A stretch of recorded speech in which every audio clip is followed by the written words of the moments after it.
It was one of the most oddball feelings. I was stepping free of my wife's car to jump into my F-150. Last night we were coming back from a movie premiere. And the Christmas music was playing at this strip mall. But there was nobody around to listen to it. Everything was completely lit up in decorations.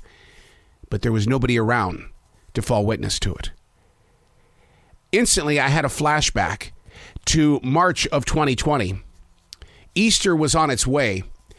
And I remember that this is where we walked when the lockdown was taking place, because you couldn't be with people. They didn't want you to be with people. So we tried to locate areas where people weren't walking around.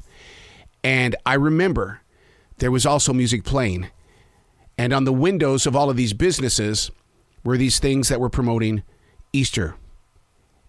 And it was cold and lonely then, just like it was cold and lonely last night. And yet we're not anywhere near a lockdown.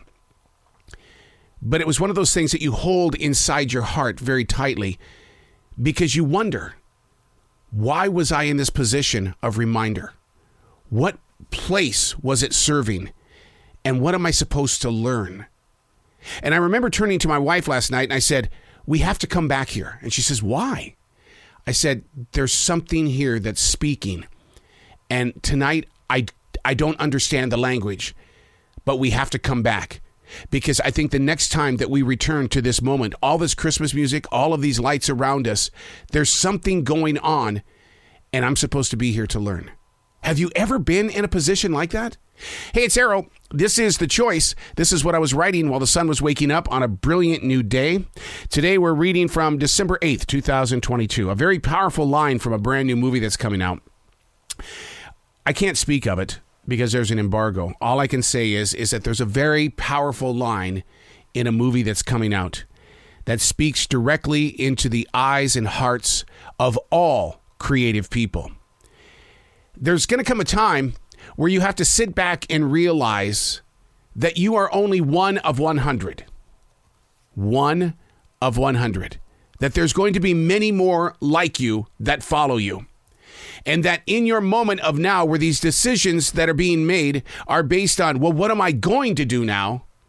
You have to understand that what you have created as a creative mind or as a creative person, even in the kitchen, what you have created will be given a rebirth down the road.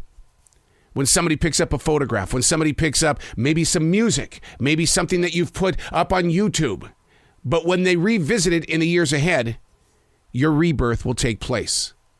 And in the eyes of those that you will never meet, something very powerful will happen in them. They will be inspired just as you have been inspired.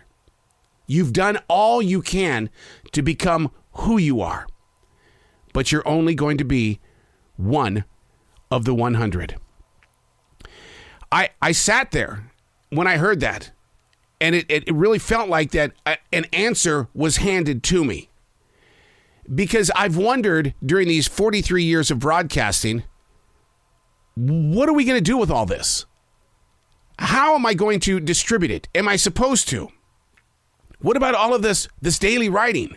So far, it's 28 years of all of these hard-covered journals. I totally got into what the character was saying. And I instantly thought of my podcasts. As of this date, there are literally thousands of episodes that feature so much of what I've been gifted to share. And there is that little hidden fear inside. What are we going to do with all this?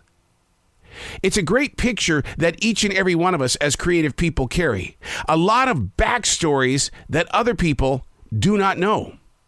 I was with Mark Myers yesterday. He's a music historian.